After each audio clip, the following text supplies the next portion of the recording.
The first thing that actually inspired me from the duo, of course, to create music was my brother. He learned organ and piano for like 10 years, and I was always growing with him, seeing him playing. He was teaching me about music.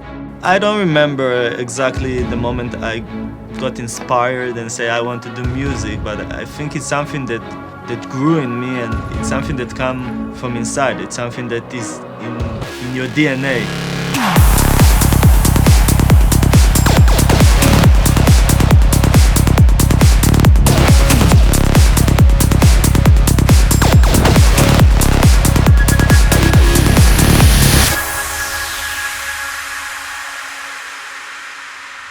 In the age of 14, I got introduced with Psytrance at high school, and this kind of created a path to get to know Matan, like from Psytrance, and here we are actually, 17 years after.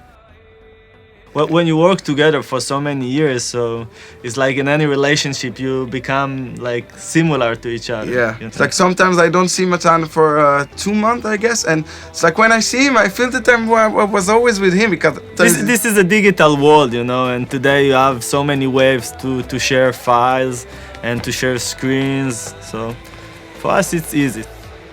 We didn't have no one to guide us. Yeah, to guide us. Yeah. So it was really like... Yeah, juvenile creation in a way, yeah. We were very young. We were, I think I was not even 15, maybe that was like the beginning of our relationship, you know. We had like a weak computer, you know, like the speakers on the closet in the bedroom in our parents' house. Yeah. And like we had like limited EQs. We could use like maybe 2 EQs for a complete project. The biggest thing here is Psytrance in Israel. It's a subculture, so also our style of music as Vini Vici is for sure in most of the tracks is Psytrance. We started with Psytrance. But of course we are doing art, and I think that art shouldn't have boundaries, and we try to explore, you know, and think out of the box and make a fusion of few styles.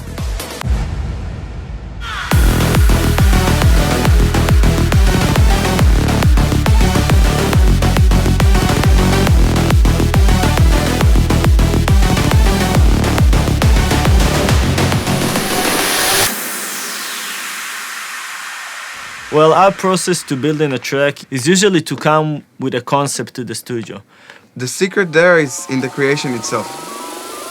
You know, if you know what you want, how you want to vision your sound and how you want it to sound like, that makes it much more easy. We kind of mix and master everywhere. We have already the knowledge and techniques because of our experience and because we started very early. Basically, we know how to mix and master a track by just looking on the analyzer. So I think it's something you achieve with almost 20 years in the roads. When we know when it's perfect, when we play it and it's banging, you know, and the speaker is very important for us in that phase of the creation. That's the basic thing that you need for a good mix. You need a good environment, a good studio, and a good speaker. But some tracks can take like weeks, so a perfect day in the studio is when the flow is there. Genelec really improved the way we work, because Genelec is a speaker that really shows you like the real deal in the studio. So when we go with it outside to the dance floor, it sounds the same like it sounds in the studio. We don't need to really go back again to the project and fix the mix again, and this is great. This is really shortened our workflow. What I really love about the 8341, what really stand out is the auto calibration, which make the speakers sound like itself and not like the room. As much as equipment is important for you as a producer to have in the studio, I think the biggest thing first of all is to be creative and original. You know, you need to have your own originality and bring something new to the table and lead the way.